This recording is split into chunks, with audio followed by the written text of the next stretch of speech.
আজি আমি বৰলাপাৰাৰ তাৰংগুৰি যোৱা যিটো ৰাস্তা ভূমকি পাৰ্ট 1 ইয়াত আমি 2,25,27,000 যিটো ব্ৰিজ নিৰ্মাণ কৰা হ'ব।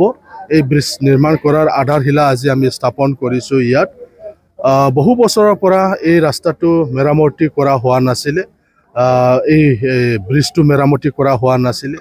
এই ব্ৰিজটোৰ কাষতে এটা LP স্কুলো আছে। ইয়াৰ পৰা পাছ হৈ পেলাই চালাকাটিত পঢ়িবলৈ যায়। তাতে বহু ছাত্ৰ ছাত্ৰীসকলৰ এক্সিডেণ্ট হ'ল, পানীত পৰি গৈছে, হাত ভৰি ভাঙিছে। তেনেকুৱা বহুতো উদাহৰণ আছে। তেনেকুৱা মানে এই চালাকাটি সমষ্টিৰ অন্তৰ্গত এই গাঁওখন। এই গাঁৱত সেই সময়ৰ যি কাউন্সিলৰ যি চৰকাৰ বা MLA বা মন্ত্ৰীয়ে তেওঁলোকে এই গাঁৱৰ যিটো দলং সেইটো দলংটো নিৰ্মাণ কৰিবৰ কাৰণে তেওঁলোকে কোনো ধৰণৰ ব্যৱস্থা লোৱা নাছিলে। মই MLA হোৱাৰ পিছত মই বিভিন্ন গাঁৱত যিহেতু মই চাইছোঁ আৰু আহি পেলাই এইটো দেখিছোঁ যে এই গাঁৱত যি দলং সেই দলংটো একেবাৰে অনিবাৰ্য কৰিবই লাগে। কাৰণ এই অঞ্চলৰ মানুহবিলাকে পঢ়িবলৈ চালাকাটি হাইস্কুলত যায়, তেওঁলোকে চালাকাটি বজাৰত যায়, যাতায়াতৰ কাৰণে অসুবিধা। ভূমকি পাৰ্ট 1ৰ মানুহবিলাকে তিনালিত যাবলৈ হ'লে এই ৰাস্তাটোকে তেওঁলোকে ব্যৱহাৰ কৰে। তেনেকুৱা এটা অঞ্চল য'ত 4-5টা গাঁও আছে।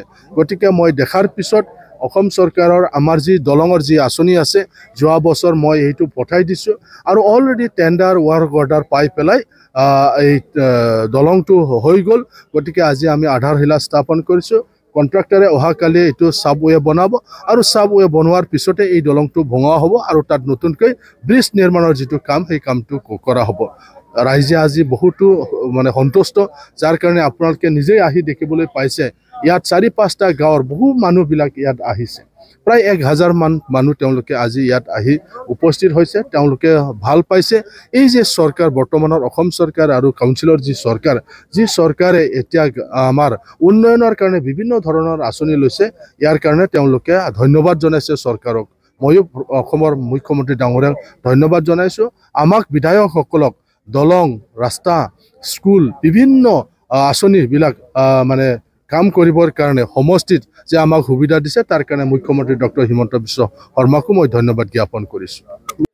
চাওক, মই কোকৰাঝাৰ জিলা UPPLৰ সভাপতিও হয়।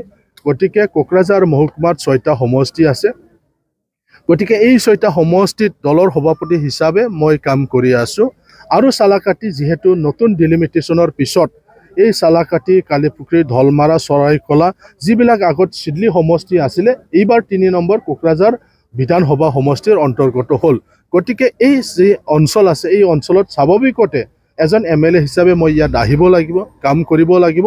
সেইকাৰণে এইবাৰ যিটো ফাৰ্ষ্ট টাইম আমাৰ এই বিত্তীয় বৰ্ষৰ পৰা এই নতুন সমষ্টিত কাম কৰিবলৈ আমাক সুবিধা দিলে। গতিকে মই অলপ আগত ৰাইজক কৈছোঁ, ইয়াত মই 5টা নতুন ৰাস্তা ধৰিছোঁ। বালাজান টু কালিপুখুৰী ভায়া হৈ পেলাই বাসুগাঁও যোৱা যিটো ৰাস্তা সেইটো আছাম মালাত মই পঠিয়াই দিছোঁ। চম্পাৱতীৰ নদীৰ ওপৰত ব্ৰিজ হ'ব। বাসুগাঁৱৰ মানুহ, দাংতলৰ মানুহ পোনপটীয়াকৈ যেতিয়া কোকৰাঝাৰ মেডিকেল কলেজত আহিব, তেতিয়াহ'লে তেওঁলোকে সেই ৰাস্তাটো ব্যৱহাৰ কৰিব পাৰিব। নহ'লে তেওঁলোকে বহুত ঘূৰি পেলাই আহিব লাগে, চৰাইকলা হৈ যাব লাগে, কোকৰাঝাৰ টাউন, ইয়াৰ পিছতহে মেডিকেল কলেজ। চালাকাটিত 2টা ৰেলৱে গেটৰ ক্ৰচিং আছে। গতিকে বহুত সময়ত অসুবিধা হয়। এম্বুলেঞ্চ আহিলেও যদি ৰেল ক্ৰচিং পায়, তেতিয়াহ'লে 2টা ৰেল গেট পাৰ হ'ব লাগে। তাৰ কাৰণে বহুত অসুবিধা। সেইকাৰণে দাংতল, বাসুগাঁৱৰ মানুহবিলাকে মোক বহুতবাৰে কৈ আছে যে ছাৰ আপুনি ধৰি দিয়ক, এইবাৰ যিহেতু 3 নম্বৰ কোকৰাঝাৰ বিধানসভাত এইটো আহিলে। গতিকে মই মুখ্যমন্ত্ৰীলৈ লিখি দিছোঁ যাতে এই ৰাস্তাটো অসম মালাত দিয়ে। আমাক যিহেতু কোকৰাঝাৰ ডিষ্ট্ৰিক্টত 25 কিলোমিটাৰৰ অসম মালা এইবাৰো দিছে। গতিকে আমি ভগাই লৈছোঁ। কোকৰাঝাৰ জিলাত আমি 2জন UPPLৰ বিধায়ক আছোঁ, কোকৰাঝাৰ আৰু গোসাইগাঁও। গতিকে এই 25 কিলোমিটাৰ যিটো ৰাস্তা, মোৰ তাত ইয়াত 12 কিলোমিটাৰ, 13 কিলোমিটাৰটো গোসাইগাঁৱত হ'ব। তেনেকুৱাকৈ আমি ভগাই লৈছোঁ।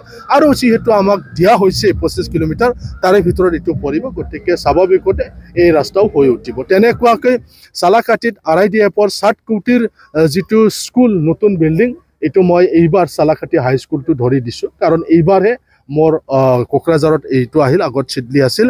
তেনেকৈ কালিপুখুৰীটো ধৰা হৈছে।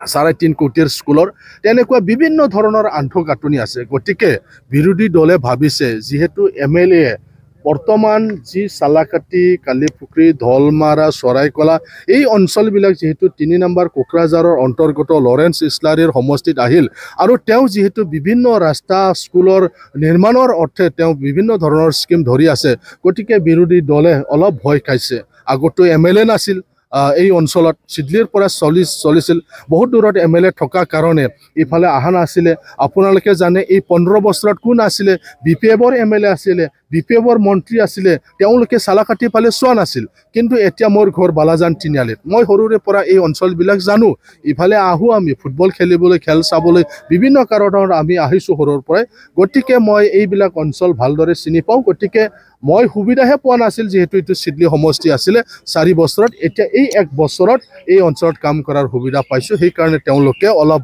ভয় খাইছে যে এইবাৰটো লগত MLAও আছে যে টিকেট পাব তাৰ লগত MLA আছে গতিকে তেওঁলোকে স্বাভাৱিকতে তেওঁলোকে ভয় খাইছে